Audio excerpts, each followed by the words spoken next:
Welcome everyone to the next one of our brand new webinars. This is webinar number 201.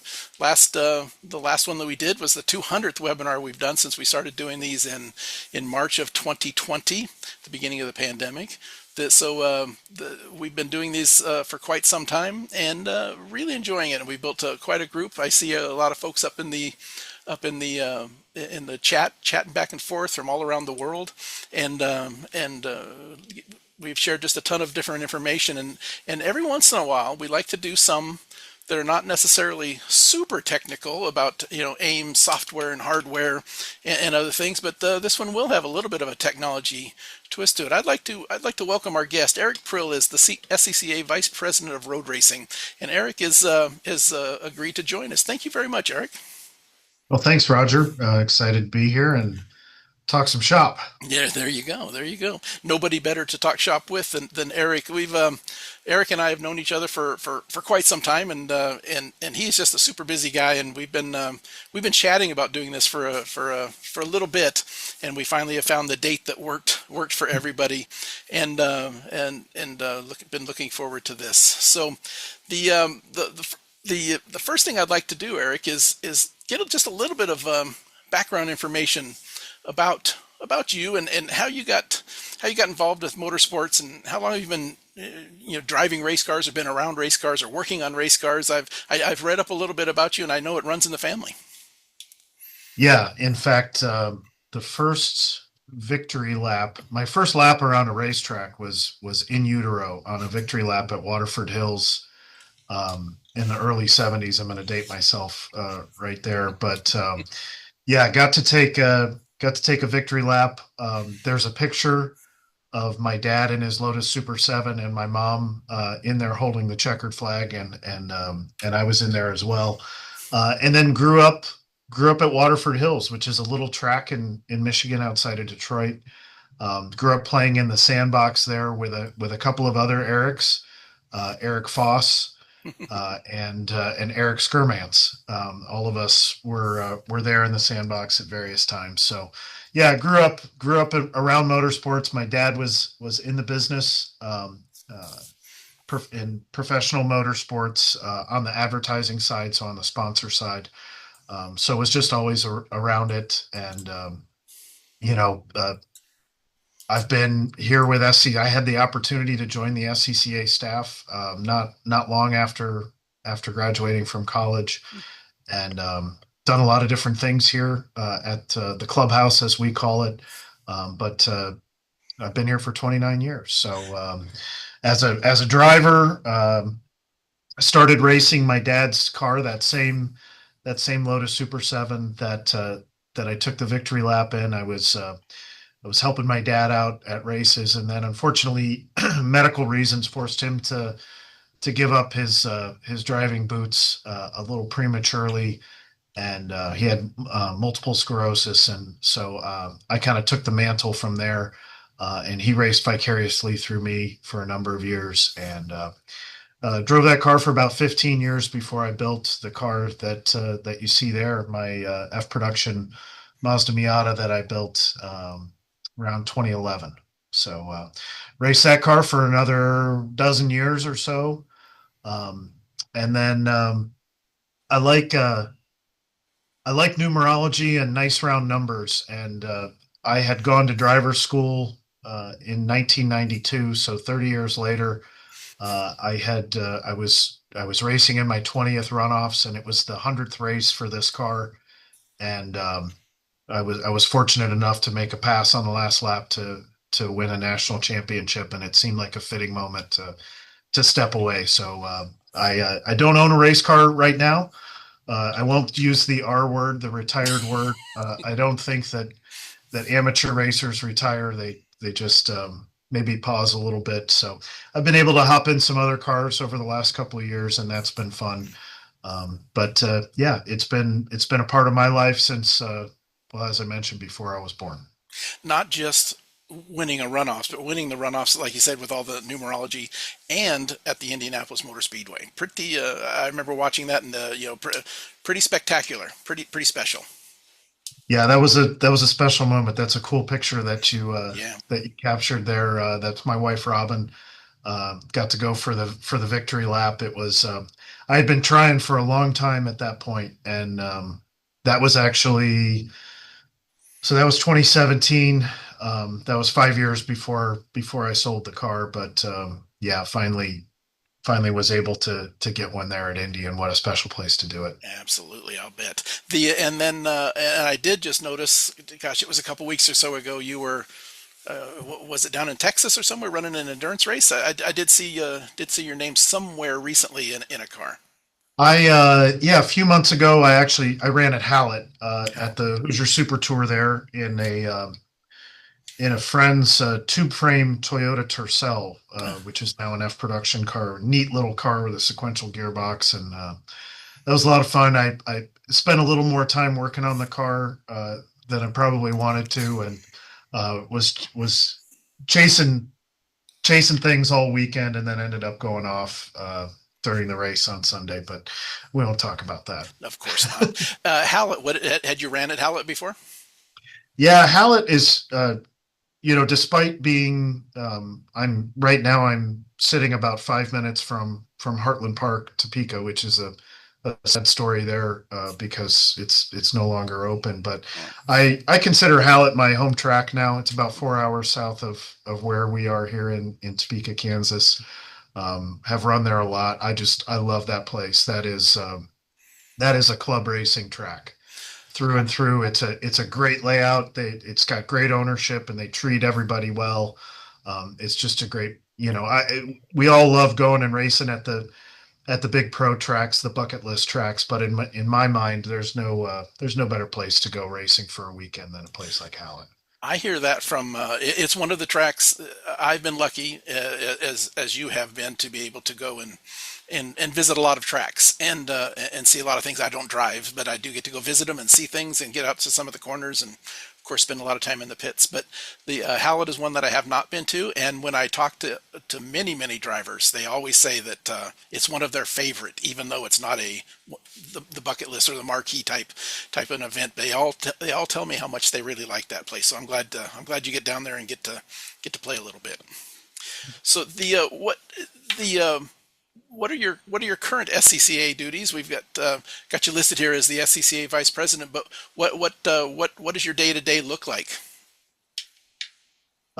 Well, presiding over the administration and kind of the business management of the road racing program for the national organization. So that's a word salad right there.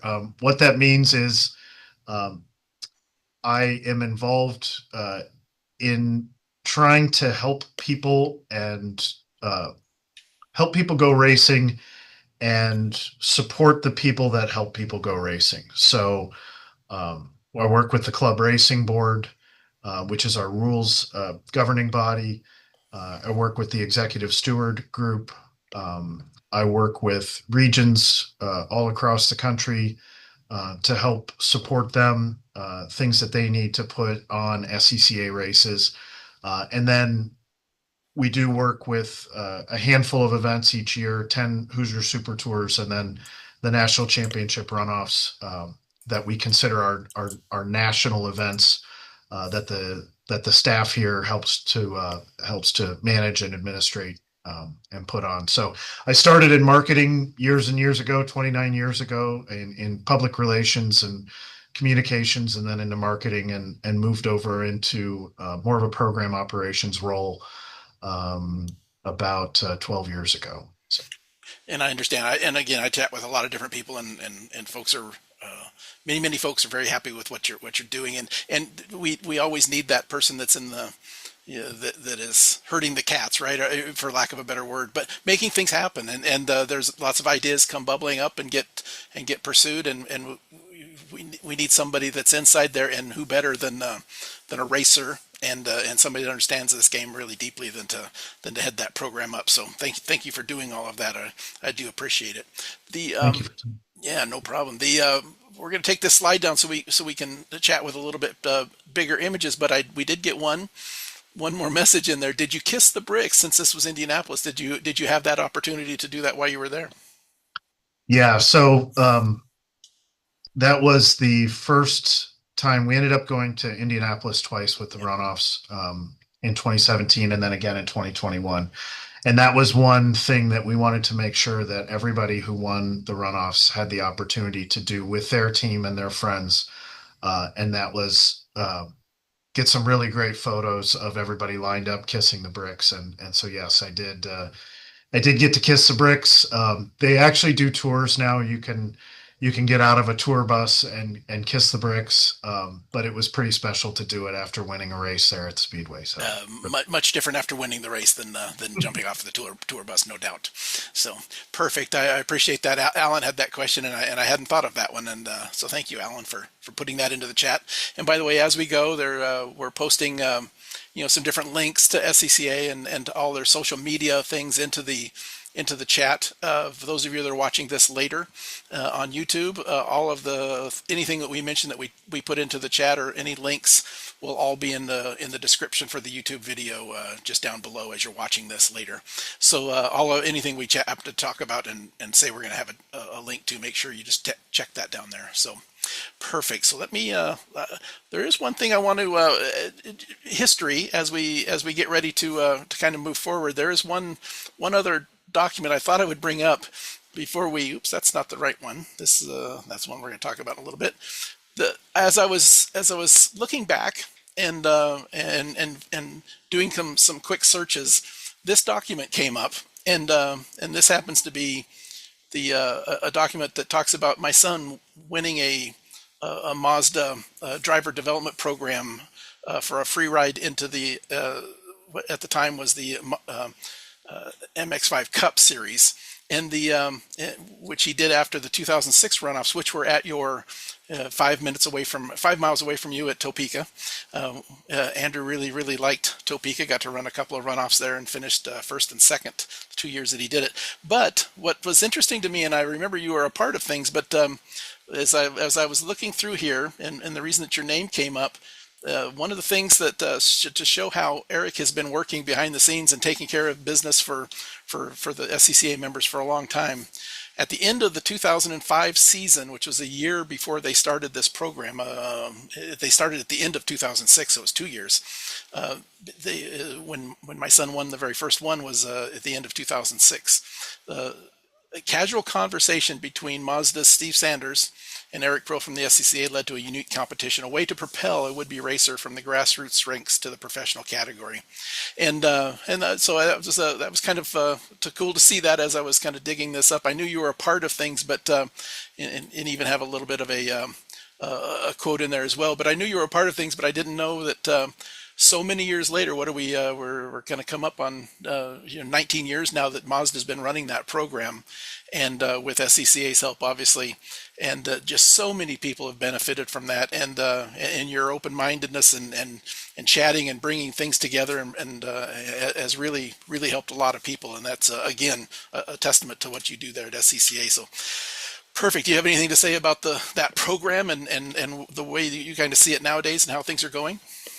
Yeah, it's interesting how that has evolved. I remember that conversation with Steve and how it kind of got the ball rolling, so to speak, to offer some and I mean all credit to Mazda there on developing the scholarship and the ladder program, and interesting that you see Andrew standing next to an NC MX5 there right now, and how integral to Mazda's scholarship program the NC is now as a new Spec MX5 class as of last year in SCCA, and a lot of young drivers, and drivers that are the same age that Andrew was back then, and teenagers. Yep. Looking to find ways to advance their careers. So it's pretty cool that you dug that up. Yep, it brought back good memories for me as well, and but it just shows that how people are working and behind the scenes, and relationships are everything, right? You were good friends, and I'm sure still are with Steve, and it's kind of just an interesting small little thing that happened in the background. So I'm going to unshare. I'm going to stop that share, and then we'll get a little bit bigger where everybody can see that some of those cool pictures you have in the background. And the and have some fun with it. A couple of questions about technology. What we're really going to talk about is technology and maybe a little bit of data stuff. But let's start a little bit with your use of data. I know in your race car, you and I have chatted a little bit, and I've done some support with you and chatted you through a few things. You've used data in your own motorsports career at some level. I know you don't use it a ton, but you have it in your car and you check it out. What's your background with data? Yeah, back when I had the Lotus, I actually picked up a used Micron 3, and I installed that in the car, and I was always intrigued with it. I wouldn't call myself a real tech savvy person or a data savvy person, but it is interesting to me of how I can analyze things and put things together and try to improve myself or my car. So yeah, started with the Micron 3, ended up putting an MXL in the car. It was interesting. I just remember trying to make it fit. I had to go to a cutoff steering wheel, which made me feel like a fighter pilot in the Lotus. It's pretty neat. But yeah, when I built the Miata, it was built from the get go with an AiM system, and that was almost 15 years ago. So every event, I would pull my data out. I would look at things. One, I was the lead mechanic, truck driver, hospitality chief, everything on my race team. So I was also the engineer and the data technician.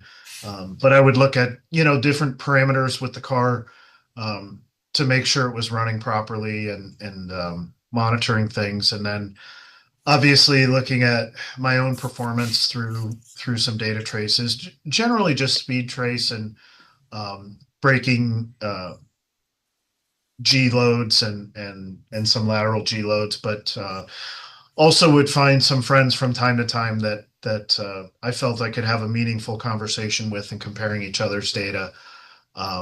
Actually did that quite a bit in the last few years, particularly at the runoffs with Jesse Prather, who was running not in the same class as me, but a similar car in a e-production, a faster class. But we would spend time looking at each other's data and overlaying and obviously understanding some of the differences in our cars and why they would react differently. But I think we both benefited from it. And yeah, so I that was one of my favorite things to do was to pull the information out and see how I really did. You can, as a driver, you can think you're doing a pretty good job, but the data doesn't lie, and I like that aspect of it.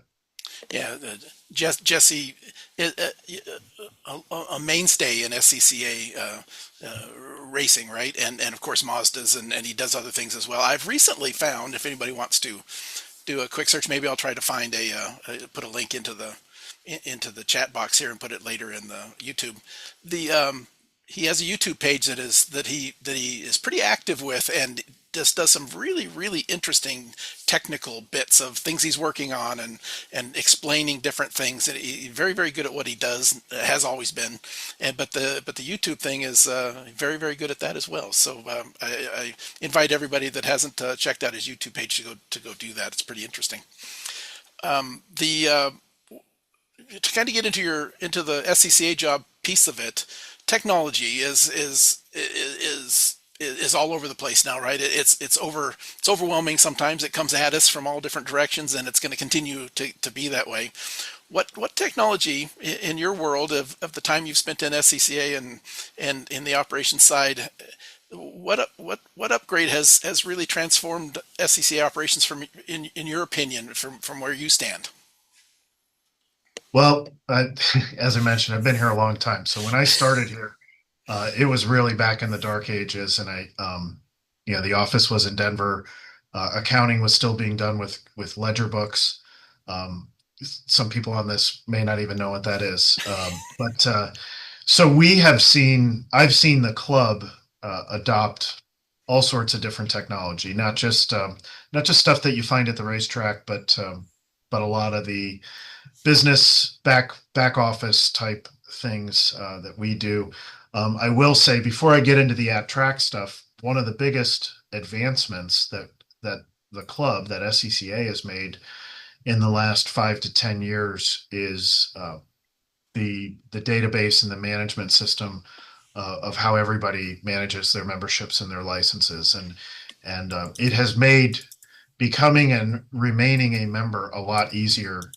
There was a lot of paper that flowed through this office for years and years and years, and there's still a bit of it, but most people have shifted over and gone to our web-based processes through there. So that's been a big help, and I think that helps all of the motorsports organizations.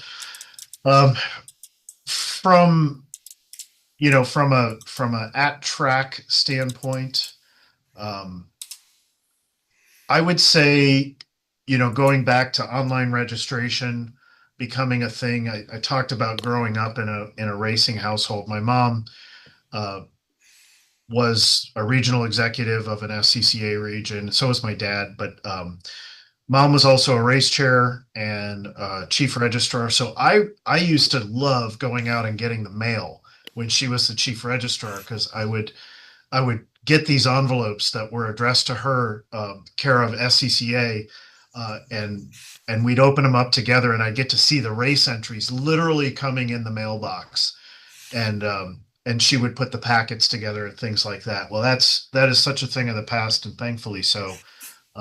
Online registration, big advancement. Obviously, the timing systems. I started when I was a kid. I couldn't do a whole lot at the racetrack, so they stuck me in timing and scoring, and a lot of people got their start doing that. So I remember I was 12 years old. I had a national timing license, and they'd give you a stopwatch, and I think the most I could do was up to 6 time cards, one stopwatch, and basically you would have to write down the cumulative time of the session and then do timing math, doing subtraction with 60s, and as well Yeah.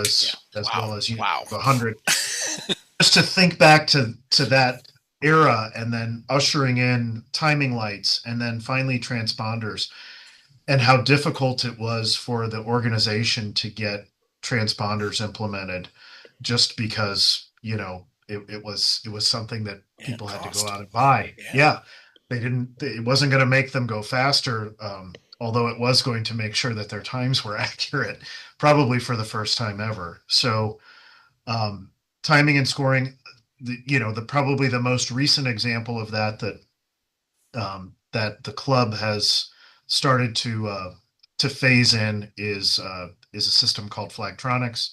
So that is an in-car onboard flagging system to give drivers uh, an alert of a changing course condition. It also communicates back to race control. So I've sat in race control a lot with Flagtronics running up there, and it really helps them manage the session safely and efficiently, and go get things cleaned up more quickly than we've done in the past. So we're now in starting to phase that in. Um, there's opinions about whether that's needed or not, just like transponders, I think, 20 plus years ago. There's a lot of technology out there that we don't really get into, because we are a club, and we have to keep things at a grassroots cost structure and pricing. And as we know, anybody in racing can spend more money. We try to do things that make sense to implement and have a real purpose, and then getting into data. We've worked with AiM and with you, Roger.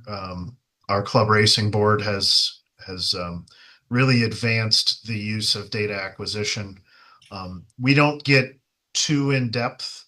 Well, I should say the CRB and the committees don't get terribly in depth with doing a lot of analysis. It's a lot of reports, but it gives you a pretty good sense, and it gives them a pretty good sense of what's going on the track.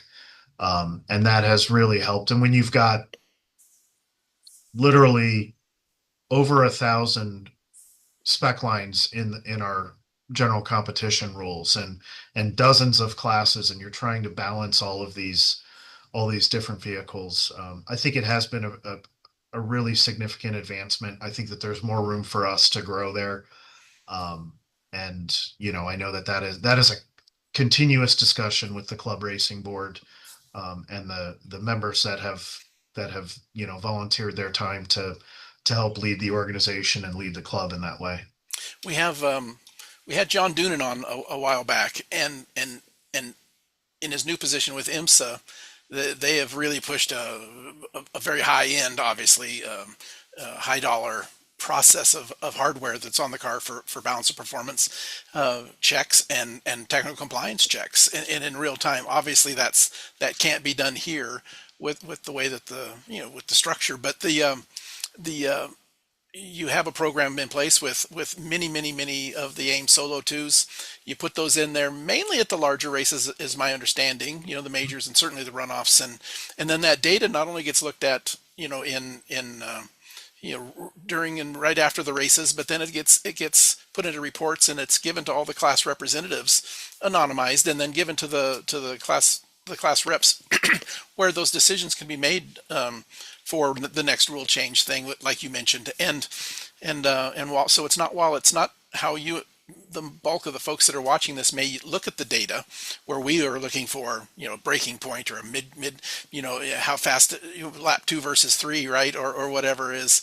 But now you're looking at a Volkswagen Rabbit versus a Honda Civic, and what can we do? What can SCCA do to make sure that these cars are as balanced as possible, and making these small little fine-tuned changes? I think it's a great program. I think it's going to continue on. Obviously, it's really the only way to do it. There's only so much you can do with head knowledge, and maybe we should take and give that take a little bit of tire size or add a little bit of weight or something. That's not a data driven way of making those kind of changes that affect a lot of people in big ways. So it really does need to be done. So congratulations on putting that all together and investing in all of those AIM loggers and all the time and effort to do all of that. I think it's wonderful, and we here at AIM are always happy to help and answer any questions and get the information that you need. We did have another question to just jump back one little piece back to the Flagtronics piece. From Robert, Bruce had asked a little bit more about the data program and Glenn taking care of all the putting it all together. I think we've kind of covered that a little bit. But Robert asks regarding the Flagtronics, where are they at with that in-car digital flagging systems? It is mandatory, I think, in the SMX class most of the time, right? In at least in the Hoosier Super Tour and above deals. And is it mandatory at runoffs in all cars, or is it just in certain classes? It's actually beginning with the third event this year at Atlanta. It is mandatory at all Super Tours for all classes. In all cars. Okay, perfect. And really, that is in order to really utilize the full functionality of something like a Flagtronics. There's other systems out there. We did a fair bit of due diligence trying to find the right system that wasn't frankly subscription based. A lot of people are annoyed by that. As a racer, I'm also annoyed by subscription based things. But at the right price point that delivered what we needed to do and achieved our goals. So we feel like that we found that with Flagtronics. But in order to unlock a lot of the things, and we're not completely there in how we're utilizing it. There are some opportunities that we'll need to phase in. We need to walk before we run. We probably ran a little bit too quickly at the runoffs last year, trying to implement some of the other things that you can do when every car has a unit.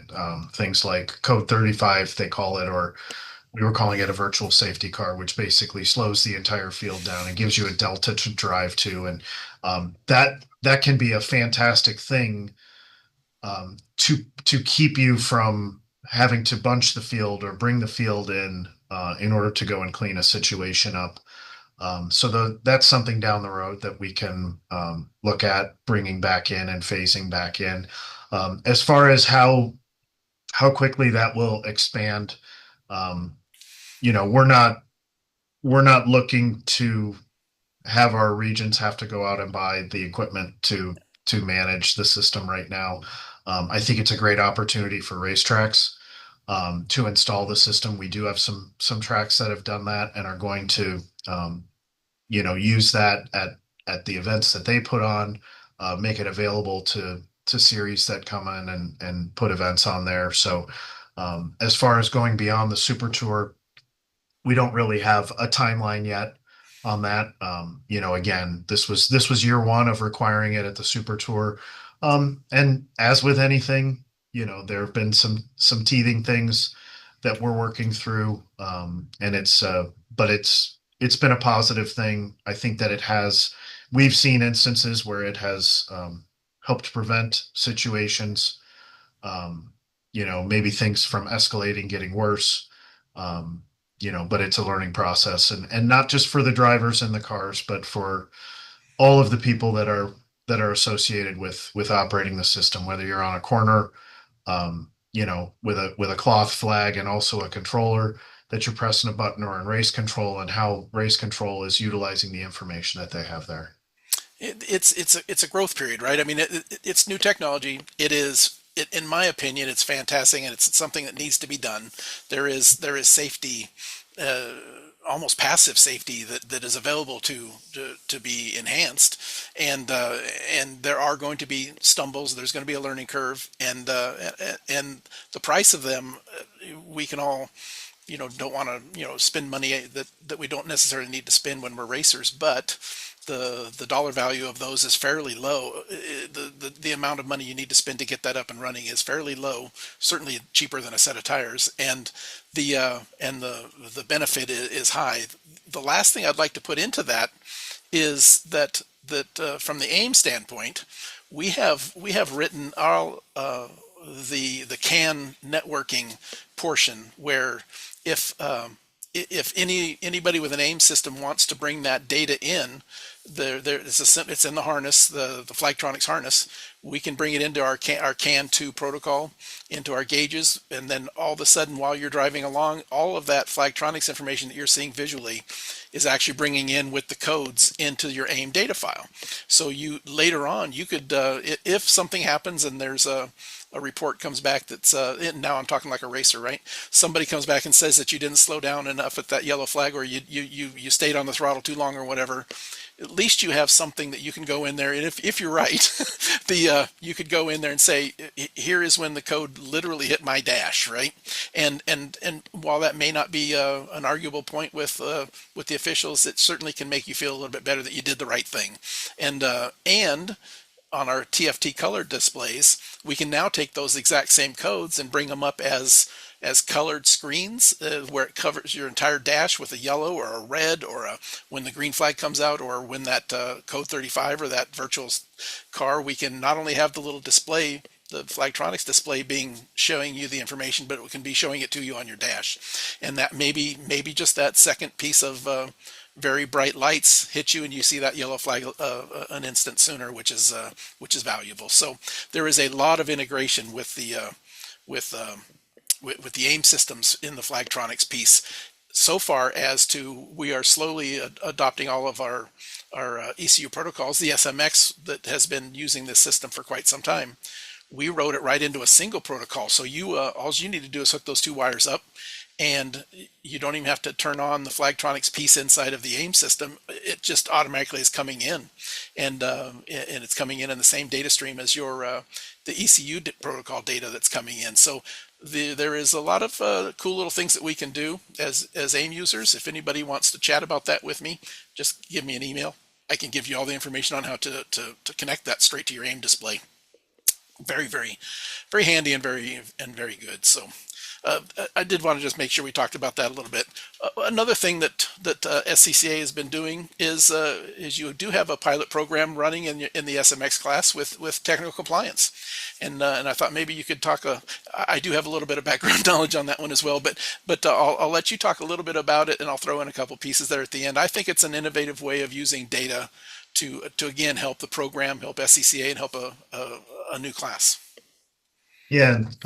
So when Mazda did all the development on the SMX platform in the class, and they spent years And when I say years, I think the first discussion that I had along with a member of the CRB with Mazda dated back to the Sonoma runoff, so in 2018.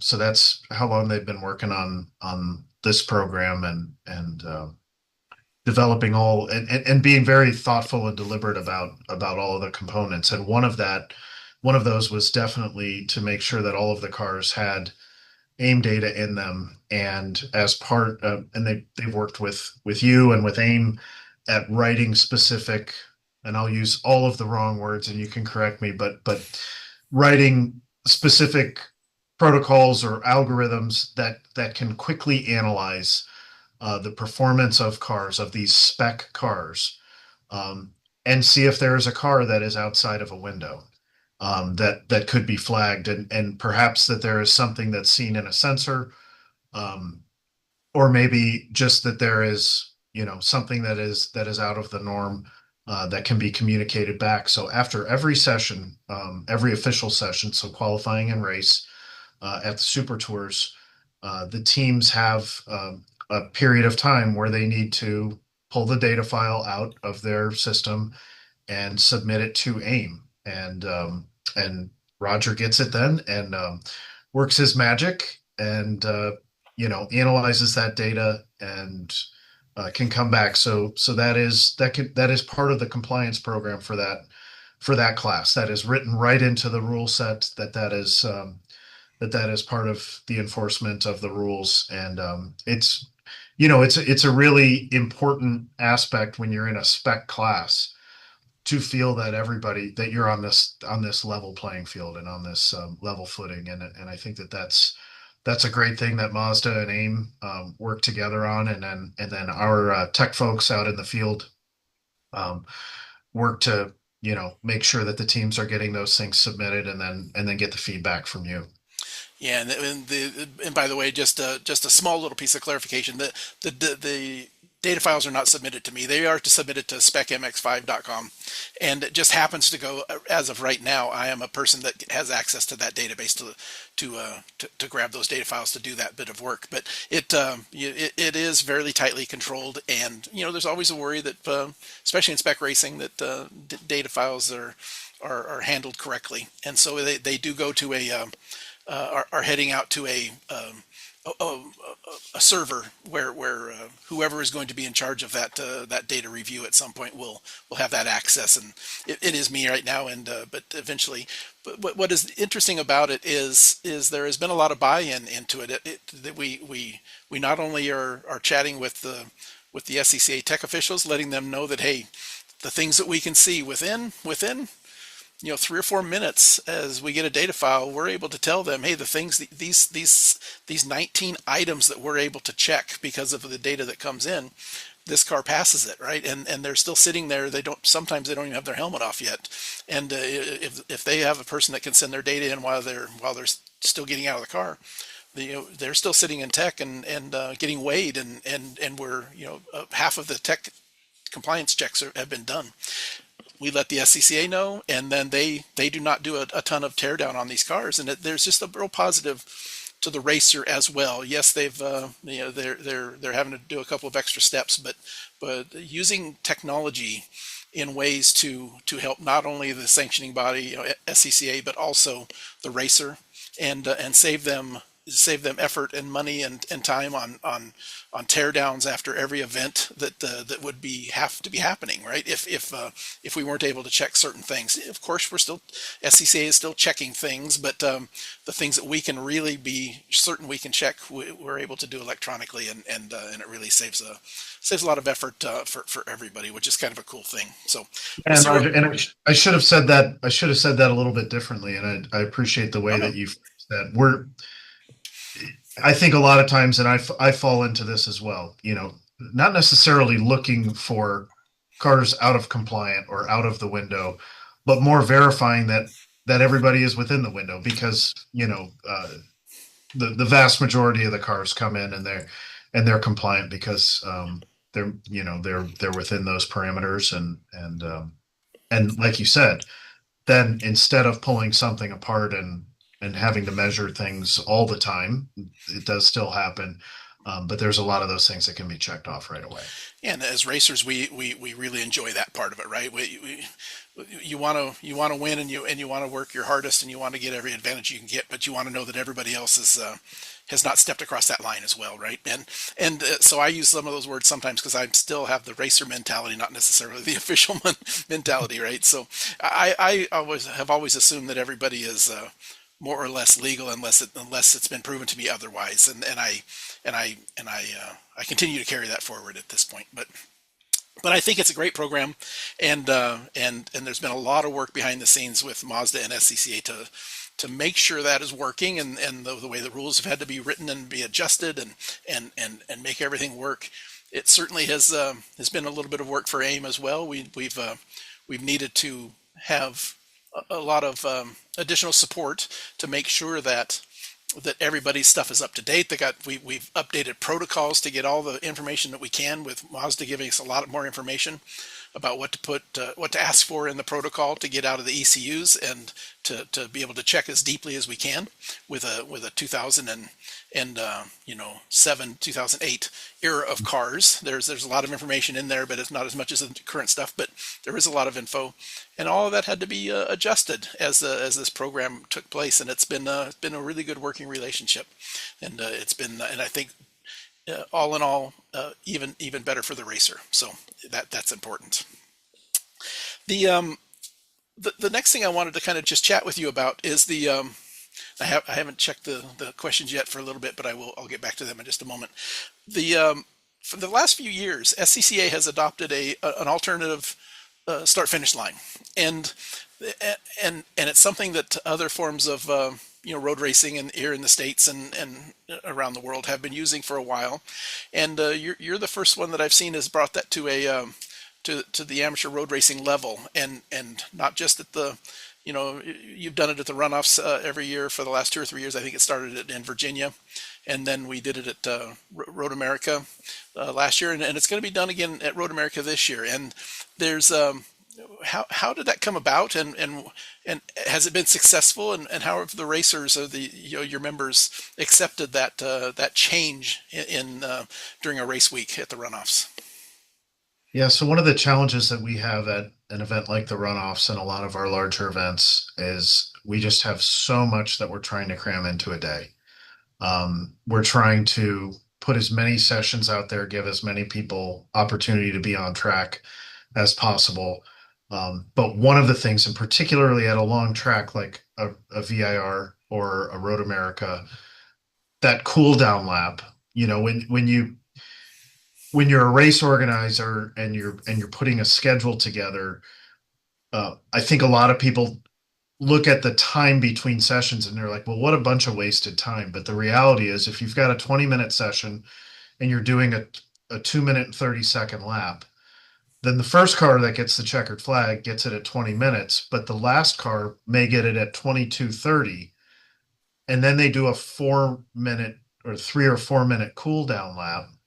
And now that 20-minute session suddenly becomes 25, 26 minutes before you've cleaned anything up, if you need to go and move a car, things like that. So I was looking for ways to we call it a turnaround between sessions, to speed that up. And actually, it was one of our participants in a post-event survey. Yes, we do read those. Andrew Aquilani, I'll give him a shout out here. After Indianapolis in 21, he suggested it, said, it just could be more efficient, and there are some pro series that use this, and we had just left Indianapolis, and they use an alternative line in some of the pro series there. So we implemented it at Virginia in 2020 in 22. It went very well. We cut and did a lot of analysis of session start and finish times. And on average, because we had data from 2019 when we ran at VIR and we ran at the traditional start finish line. And keep in mind, this is just for testing and for qualifying. The races still use the traditional front straightaway. But we picked up 3.5 minutes on average between sessions. And what that allowed us to do was we could actually add a session into the day. So instead of having 18 or 19 sessions, we could go to 19 or 20 sessions, um, and still finish at approximately the same time. So uh, it took a little bit of getting used to.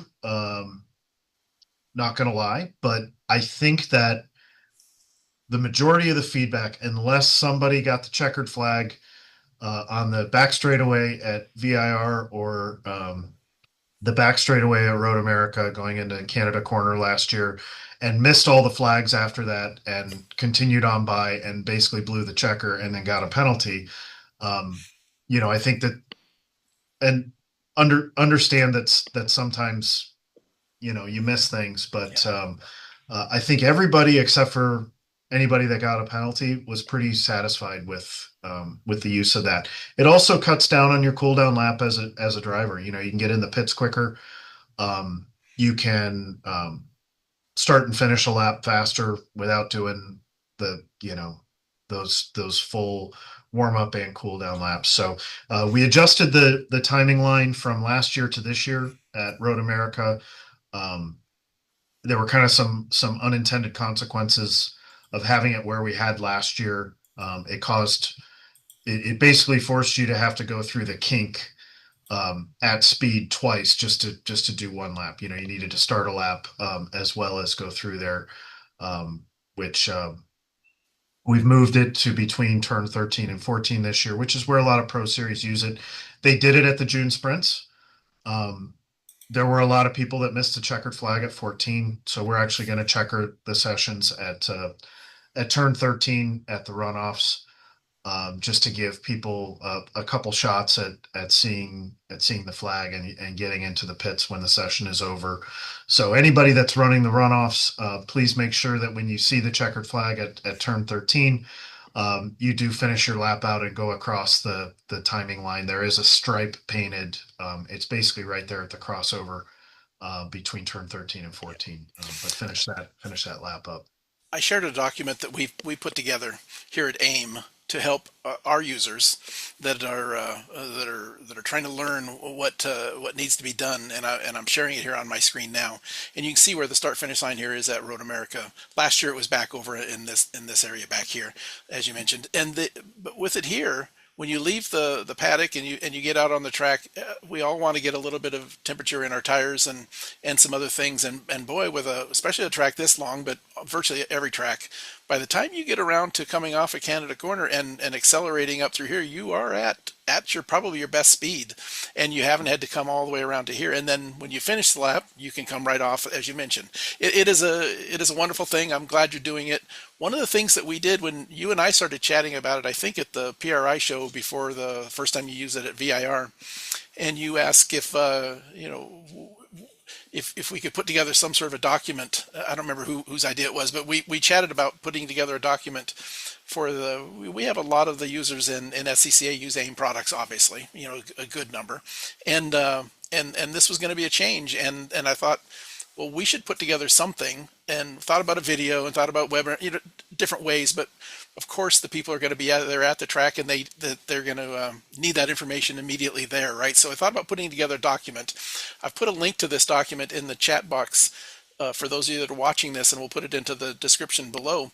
But the main reason is even if you're not going to the runoffs, this document is a step-by-step process of here's the table of contents, how to get your display ready to go, and that's whether or not you're using an alternate start finish line or not.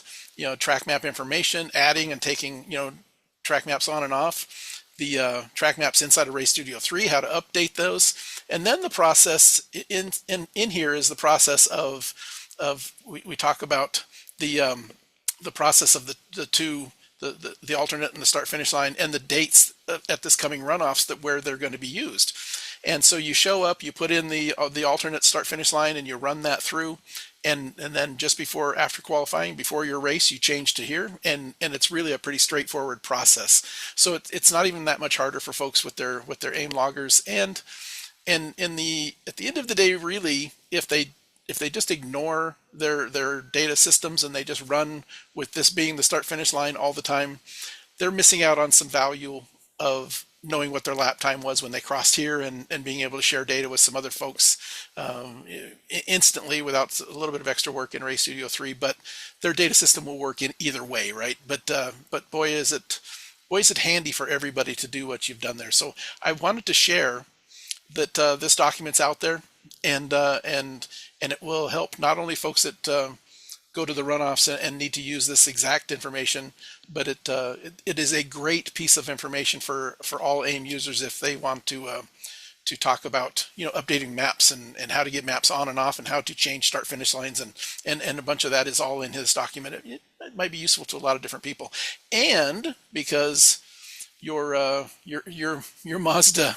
I turned this in the first time. It was kind of funny. I'll tell a little story on you, but I turned this in the first time and it was all just the current stuff, all just Race Studio 3 and all just current stuff. And Eric comes back and says, well, what about a guy like, I'm not going to use names or something, he said, but what about if a guy has an old Race Studio 2 MXL?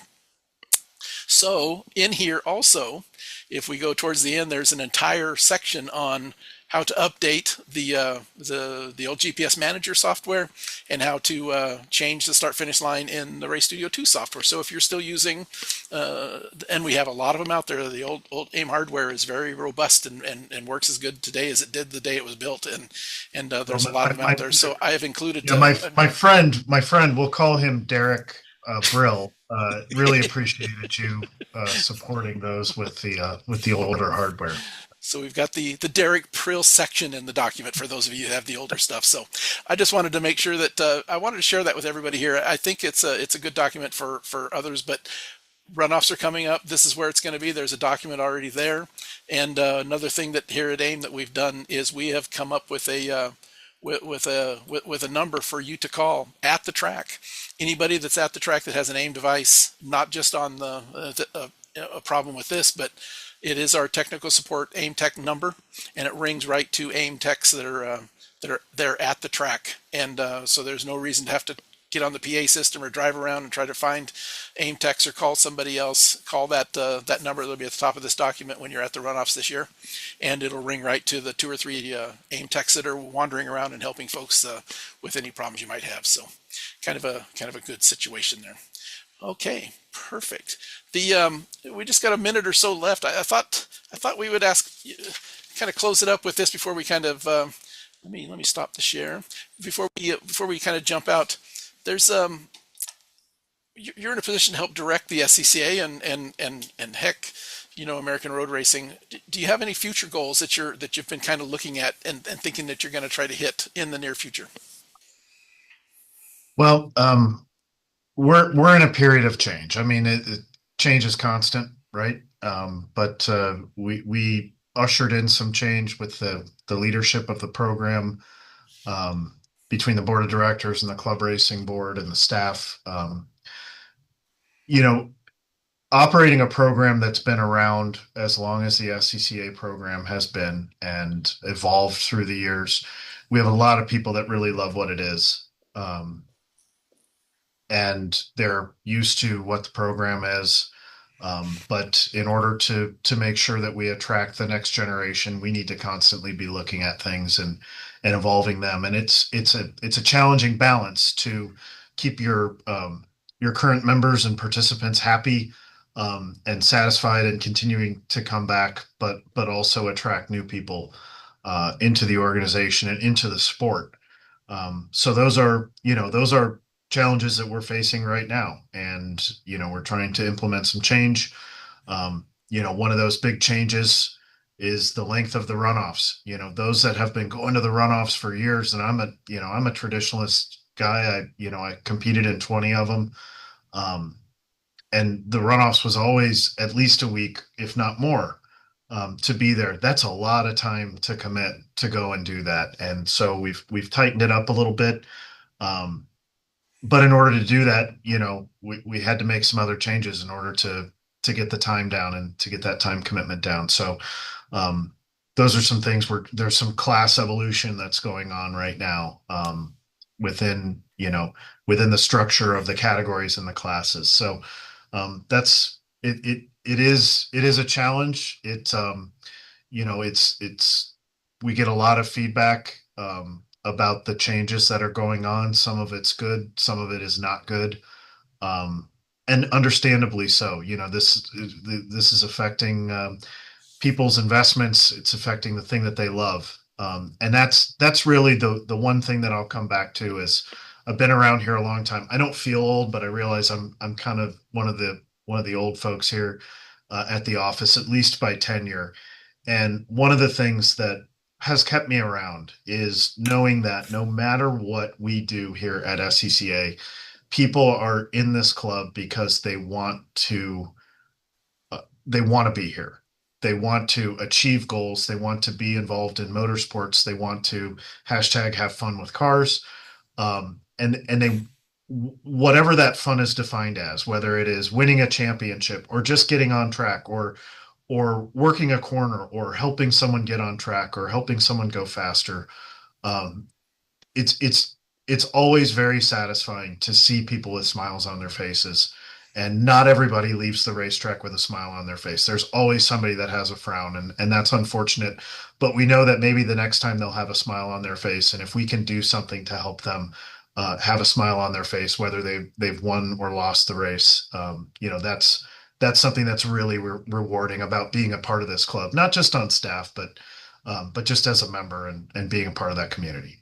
It is important, and I must admit I have left the track a couple times with a frown, but it's but it is a competitive world, right? And so those things happen.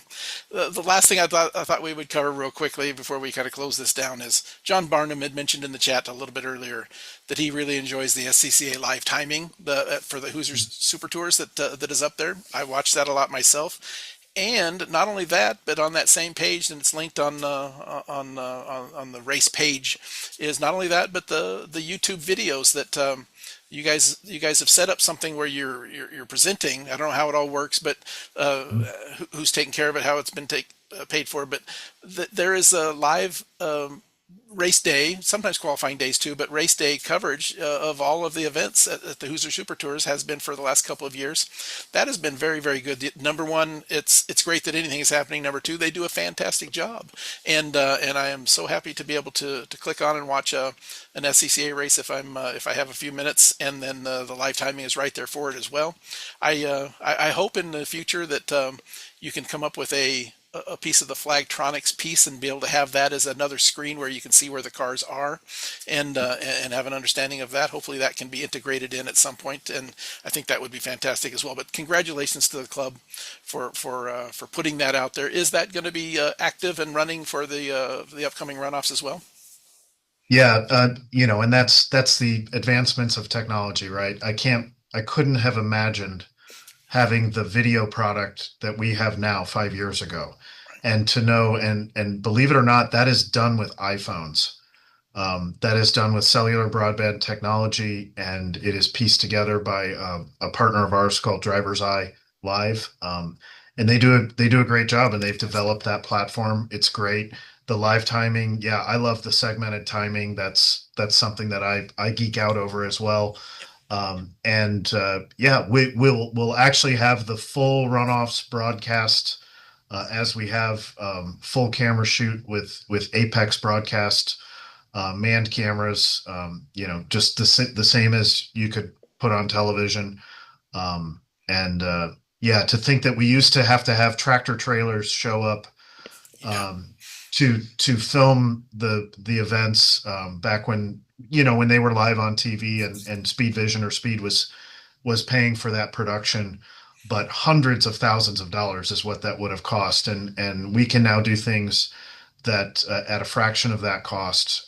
It's just yeah, technology keeps rolling on, and I'm really glad that we were able to latch on to that technology advancement and bring that to the Super Tour. Perfect. And I didn't mention it earlier, but for those that the cars have chosen to do it, but they're out putting their live onboard out Mhm. through and out onto the web, and the producers or whoever the people that are putting this together, the group that you're talking about there, are able to click right in on that and have live onboard in the middle of a session there. They go up to the leaders. If one of them has a camera, boy, they're all over it. And fantastic presentation, and it's free for all of us to watch on YouTube live on Saturdays and Sundays. So look forward to it. I hope everybody that's watching here gets a chance, if they can't make the runoffs, that they are able to watch that on YouTube. It's if you join the SCCA live, I've put the link into the chat box here, and it'll be down below. Go to their YouTube page and just subscribe, and you'll get a message when they go live every morning, and you will be able to just click on it, and they have interviews. They have people come into the booth with them if somebody's not racing, or they know that class, they didn't happen to be there that day. They'll come in and they'll have your racers and car builders and all sorts of folks join them. So it's pretty interesting. The perfect. Let me share my screen as we kind of close this one down. Let me share my screen again. The as we always do, soon as I get a chance, we will put this one together. It'll be in a couple of hours, but we'll put this together. We'll have this up on YouTube and share this with all of your friends. It's been a very intriguing, very interesting conversation with somebody that makes these kind of decisions and understands what's going on inside the SCCA. I appreciate Eric being here, but this will be out there. Make sure you share that with folks if they want to understand some of the technology that's going on behind the scenes. The customer support, as I mentioned, I'm going to actually be at a racetrack this weekend, at a kart track. I'll be at the Puget Sound Go-Kart Association with about 170 other entries and helping folks with their Micron units all this weekend. And we'll also have many other AiM support staff at racetracks all over North America. So if we're always out there for you, like I always say, we're happen to be a support company that happens to sell racing electronics, right? That's the way I kind of like to look at it. And so we're out there helping folks get the best out of what they can, out of their AiM hardware and software. So if you can't find somebody at the track, there's an 800 number there, and even support at aimsports.com will get you somebody on email as well. So check us out and let us do our best to give you the support that you desire. Our next webinar, the shortening the transition to ABS braking. We have a fellow that has joined us here several times on previous webinars. Jeff Wasilko is going to join us. He is recently, over the last 2 or 3 months, has been transitioning from it was a spec Miata at one point. It's a little bit higher end Miata at this point now, more power and now ABS brakes, wings and all sorts of stuff on it. But he has put ABS into it, and it was a long learning curve for him, not only to get it electronically working correctly and mechanically working correctly, but then trying to get him to be able to adapt to it as a driver. And he's going to come back with tons of data and some screenshots and talk about the process and how it has been for him. I think everybody will find that very interesting. I know a lot of people have moved from cars that had ABS or are starting to race, and they've never been at speed and really attacking a track with an ABS car. And I think there's a lot to be learned there from some of Jeff's experiences. So looking forward to that. Here is some contact information for Eric. There's all of their social media stuff from SCCA. And you can go, there's the YouTube page you can click on and go and subscribe. They've got a Facebook, Instagram, obviously, and an X/Twitter account where they put out tons of information. So I appreciate all that. Eric, as we kind of wind this one down, is there anything else you'd kind of like to add to this before we close it down? No, I appreciate the opportunity, and I love the series that you're doing here. I think we talked a little bit right at the beginning. I tuned into some of those early ones when we were all locked inside for the pandemic back in 2020. But always a pleasure. Appreciate all the support that you and AiM offer to racers within the SCCA, to the organization, and apologize the sunset in the last 20 minutes where I am, so I appear to be in the dark. But no, great to join you tonight, and I hope everybody enjoyed it. I certainly did, and I know everybody watching the comments, I did see that. the funny part is Eric and I were chatting before we went live, and he was closing curtains because it was very, very bright. It was it was overexposed, and to get where we are now, his monitors are at least luckily shining up and showing his face. So, but I appreciate it, Eric. Thanks for everything you do for all the racers, and I hope you continue on for as long as it's fun and you can continue to perform and continue to help the racers and all the members of SCCA. Really appreciate everything you've done, and including for me and my family as well. So thank you very much. Perfect. I appreciate it, everybody. Thanks for coming, and make sure that you come and join us here in a couple of weeks when we're going to talk about ABS brakes. So thanks, everybody, and we will see you next time. Talk to you soon. Bye-bye.